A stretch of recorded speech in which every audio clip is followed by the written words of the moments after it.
ಓಂ ಸಾಯಿರಾಮ್. ಬಾಬಾ ಹೇಳ್ತಾ ಇದ್ದಾರೆ, ಮಗು ಶುಭೋದಯ.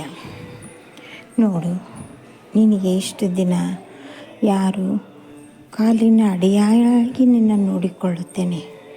ನೀನು ನನ್ನ ಕಾಲ ಹತ್ರನೇ ಇರಬೇಕು.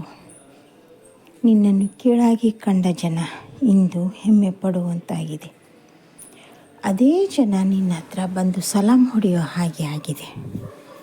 ಇದಕ್ಕೆ ಕಾಲಯ ತಸ್ಮೈ ನಮಃ ಅನ್ನುತ್ತಾರೆ. ಅಂದು ನಿನಗೆ ಅವಮಾನ ಮಾಡಿದವರು ಇಂದು ನಿನ್ನ ಹತ್ರನೇ ಬಂದು ದುಡ್ಡು ಕೇಳುವಂಥ ಪರಿಸ್ಥಿತಿಗೆ ಬಂದಿದ್ದಾರೆ. ಇವೆಲ್ಲವೂ ಮಾಡಿದಂಥ ಕರ್ಮದ ಫಲ. ನಿನಗೆ ಮತ್ತು ನಿನ್ನ ಕುಟುಂಬಕ್ಕೆ ಅನ್ನಬಾರದನ್ನು ಮಾತನಾಡಿದಂಥ ಜನಕ್ಕಿಂದು ಅವರ ಮನೆಯ ಮಾತನ್ನು ಆಡುವಂಥ ಪ್ರಸಂಗ ಬಂದಾಗಿದೆ. ಹೀಗೆ ಕಂದ, ಜೀವನದ ಚಕ್ರ. ಹಾಗಾಗಿ ಸಮಾಧಾನದಿಂದ ಇರಬೇಕು.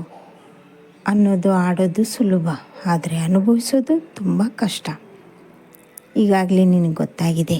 ಒಂದು ಸಣ್ಣ ಘಟನೆಯಿಂದ ವ್ಯಾಪಾರ ಮಾಡುವಂಥ ಜಾಗದಲ್ಲಿ ತಾಳ್ಮೆಯಿಂದ ಇದ್ದೀಯ. 2 ಮಾತು ಹೆಚ್ಚಿಗೆ ಆಡಿದ್ದಾರೆ, ಆದರೆ ನೀನು ಮಾತ್ರ ತಾಳ್ಮೆಯಿಂದ ಇದ್ದು ಇಂದು ಅದೇ ಜನ ನನಗೆ ಹೆಚ್ಚಿನ ರೀತಿಯಲ್ಲಿ ಅವಕಾಶ ಕೊಡಿ ಅಂತ ಕೇಳಿಕೊಂಡಿದ್ದಾರೆ. ನಿನ್ನ ಹತ್ರ ಇದ್ದಾಗ ಒಂದು ರೀತಿ, ಹೋದಾಗ ಒಂದು ರೀತಿ ಮಾಡಿದವರೆಂದು ಉದ್ಧಾರ ಆಗೋದಿಲ್ಲ. ಯಾಕೆಂದರೆ ಒಂದೇ ಮನಸ್ಸಿನಿಂದ ಮಾಡಿದಂಥ ಯಾವುದೇ ಕೆಲಸವಾಗಲಿ ಯಶಸ್ವಿ ಇದೆ. ಹಾಗೆಯೇ ಬ್ಯಾಂಕಿನ ಕೆಲಸ ನಿಧಾನ ಆಗ್ತಾಯಿದೆ ಎಂದು ಯೋಚನೆ ಮಾಡ್ತಾ ಇದೆಯಾ? ನಾನೇ ಸ್ವತಃ ಅದನ್ನು ನಿಧಾನ ಮಾಡಿದ್ದೇನೆ. ಯಾಕೆಂದರೆ ಮಾಡುವಂಥ ವ್ಯಕ್ತಿ ಸರಿಯಾಗಿಲ್ಲ. ಅವನು ನಿನಗೆ ಅಪವಾದ ಕೊಡುವಂಥ ಸಂದರ್ಭ ತುಂಬ ಇತ್ತು. ಹೀಗಾಗಿ ತಡ ಆಗಿದೆ. ಹಾಗೆ ಒಬ್ಬ ವ್ಯಕ್ತಿಗೆ ಕಲ್ಯಾಣ ಮಾಡಲೇಬೇಕು ಅಂತ ನಿರ್ಧಾರ ಮಾಡಿಬಿಟ್ಟಿದ್ದೀಯ. ಯೋಚನೆ ಮಾಡಬೇಡ. ಸದ್ಯದರಲ್ಲೇ ಕಂಕಣ ಭಾಗ್ಯ ಕೂಡಿ ಬರ್ತಾ ಇದೆ. ಯೋಚಿಸುವ ಮಾತಿಲ್ಲ. ಹಾಗೆ ಇಂದು ಮತ್ತು ನಾಳೆ ತುಂಬ ಒಳ್ಳೆಯ ದಿನ ನಿನಗೋಸ್ಕರ. ಅಲ್ಲಿ ಕೆಲವೊಂದು ವಿಷಯಗಳು ಚರ್ಚೆಗೆ ಬಂದಾಗ ನಿನ್ನ ಅಭಿಪ್ರಾಯವನ್ನು ಈ ಸಮಯದಲ್ಲಿ ಹೇಳಬೇಡ. ಅಂದರೆ ಸಮಯ ಸಂದರ್ಭ ನೋಡಿಕೊಂಡು ನಿರ್ಧಾರ ಮಾಡಿಕೊ.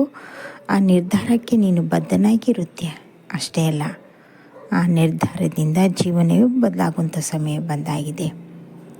ಮನೆಯಿಂದ ಮೇಲೆ ಒಂದು ಮಾತು ಬರುತ್ತದೆ, ಹೋಗುತ್ತದೆ. ಅದನ್ನು ಮಾನ್ಯ ತೆಗೆದುಕೊಳ್ಳೋ ಹಾಗಿಲ್ಲ. ನಾನು ಮೊದಲೇ ಹೇಳಿದ್ದೆ, ಆ ವ್ಯಕ್ತಿ ಬೇಕಾ, ಮಾತಿಗೆ ಬೆಲೆ ಕೊಡಬೇಡ.